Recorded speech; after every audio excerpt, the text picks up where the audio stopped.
In 2014, 6 kids committed suicide in my local community of Cochrane in 2 months. And that was the catalyst for the change of life, my life, because I just found it so heartbreaking that that would happen. And I have knowledge, horses, building, land, that I could do something with, to be of service to my community. And I knew what horses meant to me when I was a kid and how they saved my life.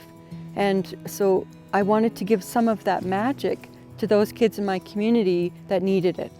What first happened was the horses arrived. So I started a program that I knew worked called natural horsemanship. The horses then became a lot more predictable, calm, quiet, present, polite, partners. That's how that all started, and then the other courses fell into place.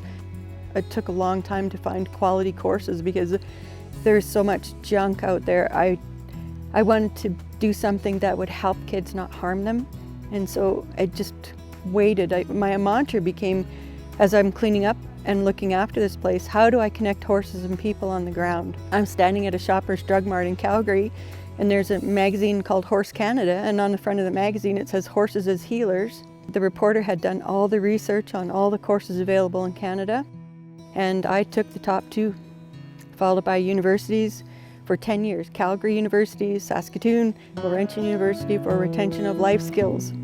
It's like, bingo, okay, there's my path.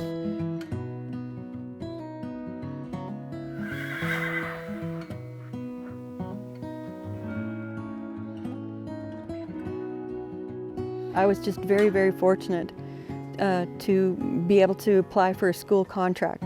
And within 2 months of taking the equine assisted learning course, I was very fortunate to apply for that contract for the MD of Rocky View. And I was one of the service providers that they hired. So yeah, I'm very, very fortunate. It just kind of followed a trail.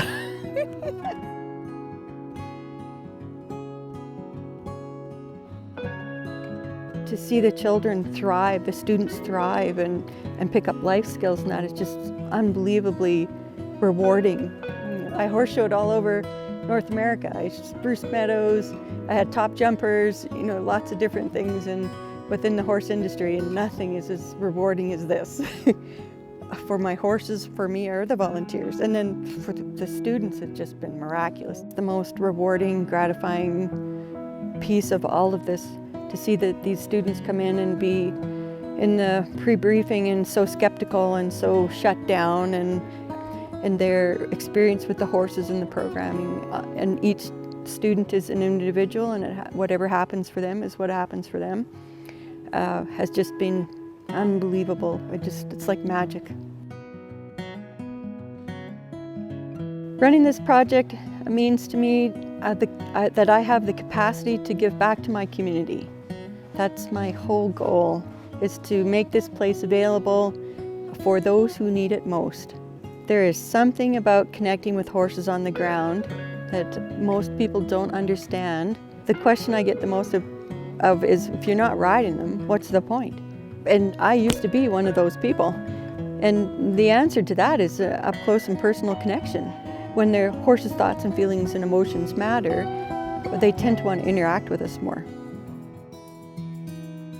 Equine assisted learning allows people to connect with horses on the ground, like at the horse's level, taking into consideration the horse's thoughts, feelings, and emotions. And each person is an individual, so it depends on each person as to what they take away. Anybody who has an interest in horses or ranching, wants to see what's happening on site, and has curiosity about what equine assisted learning is, or how do you connect with a horse, I think would have their own takeaway from their experience with the horses.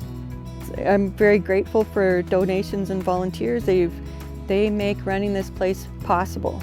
Without volunteers and donations, it's very expensive, and there's so much work that needs to be done behind the scenes to make everything work. It's impossible without volunteers and donations.